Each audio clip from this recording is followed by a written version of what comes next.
was legally living in South Africa for 20 years, and life was okay. In life, there are just other challenges that are unavoidable, okay? But I managed to educate myself with 2 degrees and a postgrad in corporate governance. Initially, everything was very, very successful. I created a life for myself. I educated my children. Imagine your whole life changing overnight and you have to start life afresh. That's not going to be easy at all. But that's the new reality of tens of thousands of people who were forced to escape xenophobic attacks in South Africa. They fled South Africa with what they could carry. Some left behind salons, shops, homes, a decade of savings. So after repatriation, how is reintegration coming along? That's what's coming up.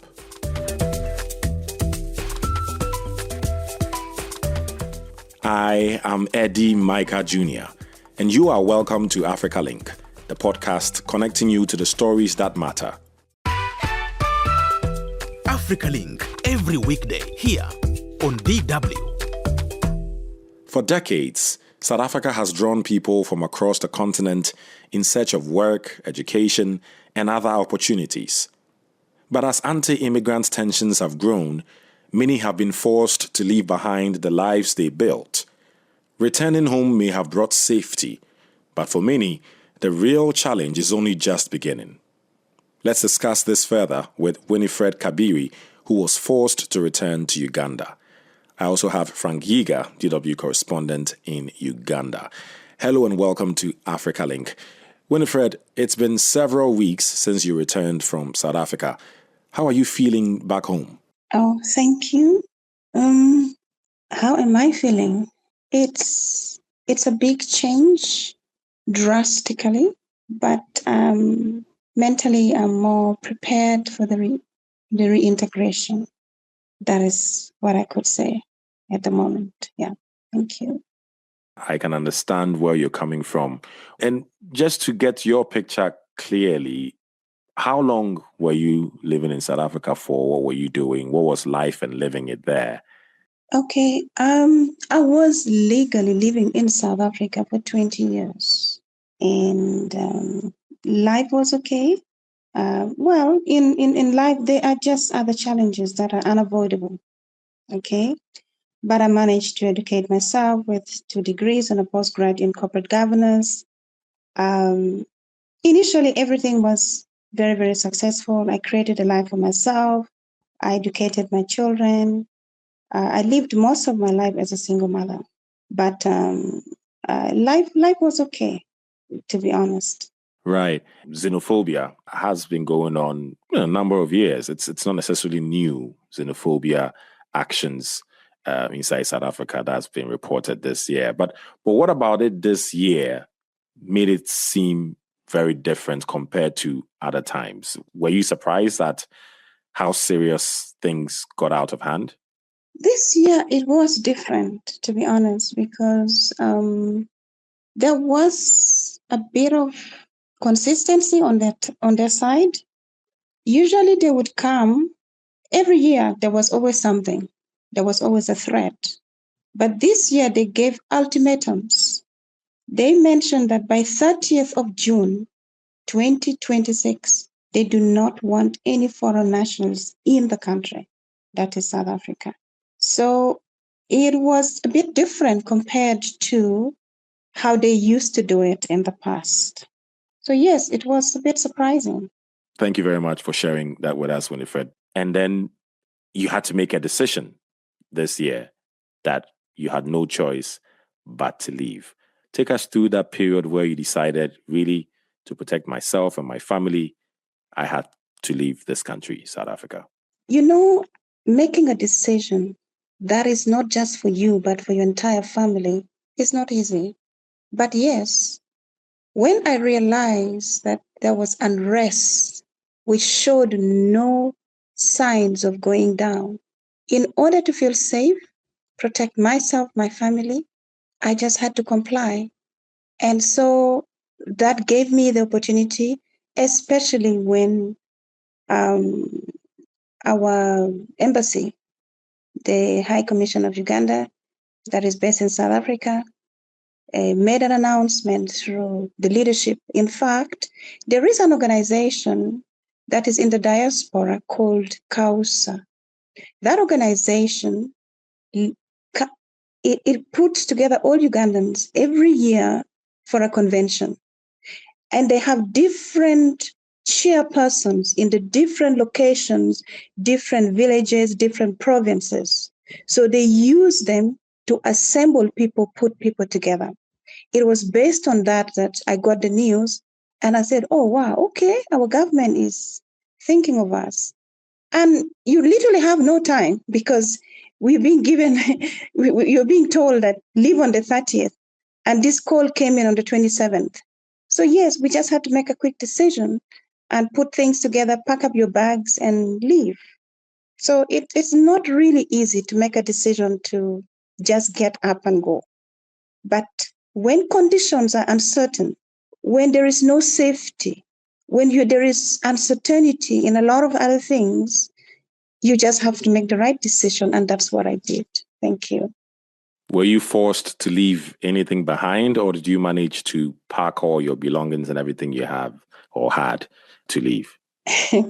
Obviously, when you're told to leave, when you're unprepared, you leave things behind. I left my businesses. I'm a multi-entrepreneur. I deal in commodities. I do mining. I'm a realtor practitioner, and I'm properly licensed. I have a perfume manufacturing line, and then I have my family. So those are things I've left behind. And I have my social network that I've already built over the last 20 years, which was so difficult to leave, but you just have to leave. Yeah, Winifred, I really can't even put myself in your shoes to understand the scope of what it means to just leave a life behind and start afresh almost, it seems. Frank, I am assuming that the government knows the intensity and how serious this is for the returnees. What's the plan? What's the government doing to make sure that people like Winifred are sorted out? Well, we must appreciate the government for the steps it has taken. First of all, mobilizing the returnees when they're still back in South Africa, putting them together, and then saying that they evacuated safely to Uganda. That is kudos to the government. And also the reception upon arrival was also spot on. And then they were quickly taken to a reception center where the government had plans of accommodating them there for, I think, 14 days or so. Yes. And the plans the government has, of course, is it had for them earlier and still has more, I believe, is to first to shape them mentally in the program that they called mindset and patriotism change. Mindset change and patriotism, instilling these into their minds. First of all, to prepare them, because what they're coming for is not an easy flow, changing environment from there to here. And besides that, they had many facilitators, experts from different sectors that came in to talk to them, to counsel them, to tell them how life is in Uganda, to tell them the opportunities they can tap into in the private sector and within the government sector, available chances that they can take advantage of. That's another one that the government helped them with. And still, they also identified them some crucial ongoing government programs, like we have the parish development model, where government funds individuals. It gives them hard cash to start business. And also it identifies some programs or projects in different sectors like fishery, like coffee, entirely in agriculture, and also in ICT, there's tourism. They're all programs in those sectors that they can take advantage of once they settle in. From what you're saying, the government is really hands-on trying to help returnees. But Winifred, is that exactly how you feel? Are you getting enough support, all that you need from the government? The first thing the government of this country did, which was a big surprise for all of the Ugandans that were in Southern Africa, was the fact that the moment they heard that there is this Afrophobia, let me call it that way because it was just not only us, immediately they did not blink for a second. They sent CDF to come immediately to our rescue. And like I mentioned earlier, a technical committee was formed through this Diaspora Desk Causa company. And then people were put together and immediately we were brought to the airport. Now, when we got to the airport, we were received by the Minister of Foreign Affairs. I mean, that is an amazing welcome that we received. And we were taken to Chankwazi. And that was not because at the beginning it was kind of, people were saying, what's going on here? But we found out that the government needed to prepare us psychologically. We had psychosocial support system in place. We had a lot of other facilitators that came from different government sectors that helped us mentally, even physically, even health-wise. I remember there was an entire mobile clinic that was brought for us to do a lot of medical tests and ensure that our health was okay. We had good feeding system in place. So we had a lot of support from the government. So yes, I agree with Frank that the government has given us a great support during this time that we have returned. Thank you. Right. That sounds solid. I mean, sometimes, the beginning is always smooth and, week 1, maybe week 2. Do you have a sense that this sort of support that you're getting from the government, one, is enough and that it is going to continue for as long as you and the others need it?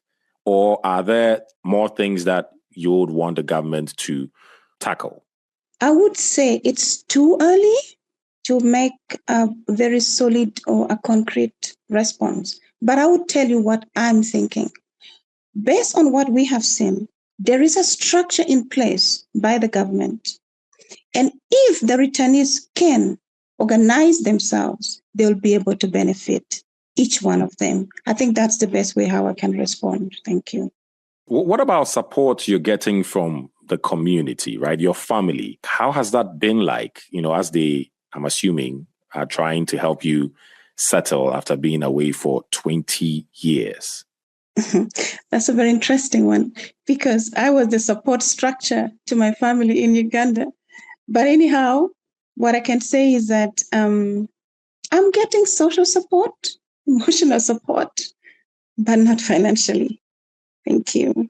After being the one responsible financially of taking care of your family, just to be clear, you're not able to do that anymore, right? Not at the moment. It's too early. So in such a situation, what's your plan? How do you expect to go around that? I have to rebuild myself. I need to rebuild a new home and a business. And I need to make sure that my children continue with their education. So I would say that I just need to get together and rebuild myself and have a new home. Have you totally given up on returning to South Africa, considering, again, that you were there legally?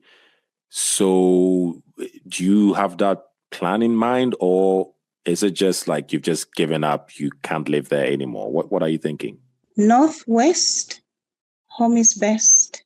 So I think that I'm going to rebuild my home here, and I'm going to make sure that I get myself properly integrated into the society. It's not going to be easy because after 20 years, I don't have any social network here. I don't have any, so I have to really start everything from scratch again. So going back to South Africa, it's not in my plans. Right. Frank, so there's one thing the returnees coming back, to society, to their communities, to their families, and trying to make a living. How do the communities that most of these returnees have settled in, how are people receiving the returnees overall in the communities that they have been in? Well, Uganda is a country that is well known for being hospitable. That's on record, and they are part of us. They are one of us. Definitely, we welcome them with open arms because this is where they belong. She said, "East West home is best." Yes, and indeed, this is their home. We do welcome them. Of course, on the other hand, we pity them for having gone through that horrific moment, and no one would have loved to be in their shoes because that could have happened to anyone. Yeah, so it is sad that that befell them. But of course, putting that aside, like you said, they have to start afresh. They're starting from scratch, and we're open to help them. Winifred said that she's an expert in mining. I mean, she can create a network like she's starting from scratch. The mining business is so lucrative here in Uganda. There's a lot of natural resources, minerals that we mine. I just asked the government if they can create sort of like a desk to help to look at each one's profession, where they specialize in, and try to connect them to such, either projects or industries so that they can start from there. Because they have the experience. The expertise. That's another way of helping them. And still, we also have experience on how our economy runs. There are so many opportunities that they can tap into, not necessarily with what you were doing back in South Africa. You can switch and try another venture. Agriculture is so lucrative. There's so much in agriculture that they can start from. And I mean, the sky can only be the limit for Winfred and the other colleagues, other returnees. So we welcome them openly, and we are ready to give them advice, as brothers and sisters, and it's open space. Right. Hearing Winifred say that for her, returning to South Africa is not on her plans at all, is that a wider shared sentiment? Yeah, I know most of them have lived there for many years. Winfred, 20 years, others over 20 years. And going back wouldn't be a solution at this moment. And I personally wouldn't advise any to go back. And those I've talked to say that, no, it is time to rebuild themselves economically and socially right here. Although they are starting from scratch, it's not necessarily scratch because they have family. At least they have clues on where to rebuild themselves from. So those I talked to told me, no, they're going to start afresh. They're going to start afresh.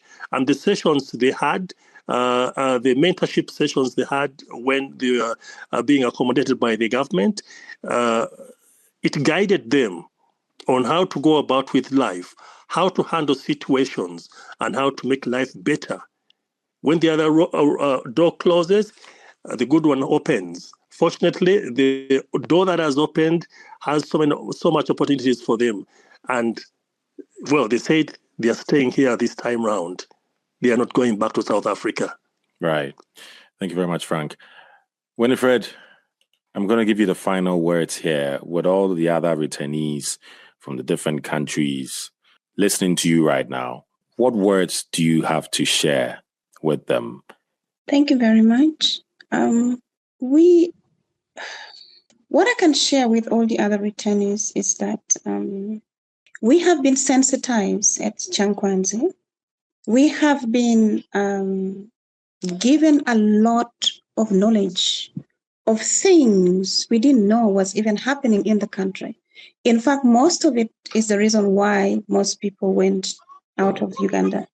I personally left Uganda because the part of the region in Uganda where I came from, there was insecurity at the time. I come from the northern side of Uganda. So when I left, there was still insecurity. But right now, there's safety. In Uganda, you can walk at night until morning and you don't have to fear anything. So to all the returnees, I want to encourage you, embrace your country, love your country, fight for your country, and if possible, die for your country. Just get yourself integrated, follow the teaching, the guidance, the advices that was given during the facilitation time. Follow everything to the T and make it a point that you execute them one by one. And that way you will be able to survive in this country successfully. I think that is my advice to the returnees. Thank you. Right. And what's your hope for the future? My hope for the future is that based on what the government told us during the time when we were at Chankwanzi, there's a lot of support structure. So I'm hoping that the government would be able to support each one of us so that we can find ourselves and our levels and feel that we're able to stabilize in rebuilding ourselves that is sustainable for our family. I think that is what I'm hoping for from the government. Right. Thank you very much, Winifred. And I sincerely wish you all the best. It's definitely challenging times, but I like your optimism. And I hope that the next time we speak, it would be Winifred telling me that, hey, I am slowly finding my feet and I am happy being back home. Thanks a lot for sharing your life story with us. Many thanks to you, Winifred Kabiri, and thanks to you, Frank Giga, for bringing such stories to bear. Thank you so much for having us, and I look forward to giving you a positive feedback in future. Thank you. Yes, Eddie, thanks. It's a pleasure being hosted for this conversation. We're looking forward for another one. The story resonates among many other returnees. Matthias Baguma, one of the leaders of the Ugandan returnees from South Africa, shared his unique story with us. My name is Matthias Baguma. I've been working and living in the Republic of South Africa since 2017. I've worked in various places. I was once a teacher at a school called Deeds College School located at Simmons and Jutta Street, Bloemfontein, Johannesburg, CBD. I have worked in several places. I've been an employee in some people's businesses. I've worked in businesses like Guest Inn and some shops, Ethiopian shops around Johannesburg. Mall and Africa Mall in Johannesburg Central Business District. From there, I developed an idea of starting a personal business.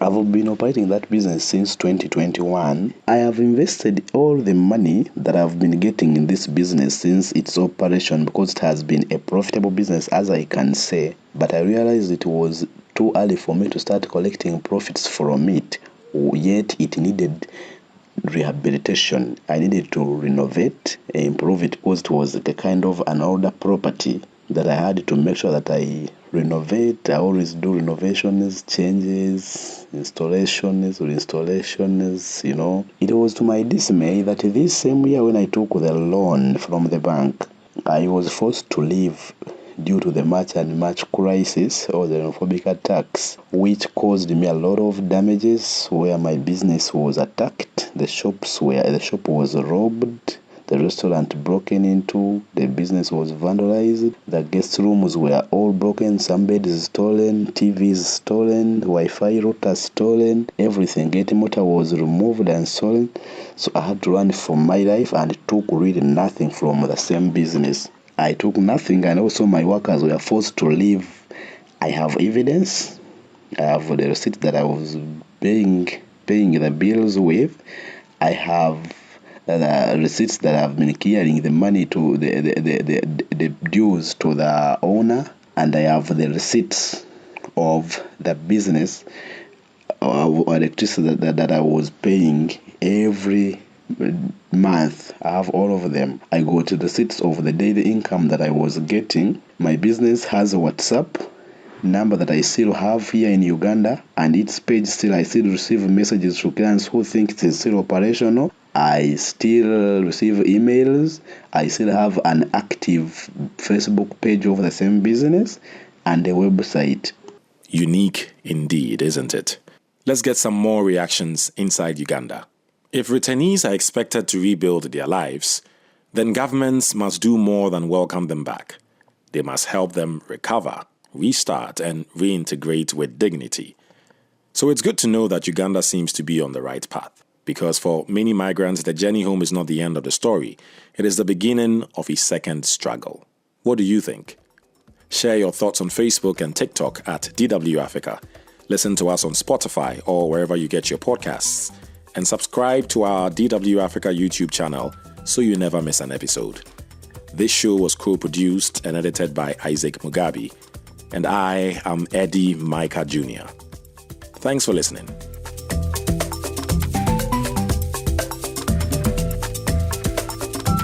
DW. Made for minds.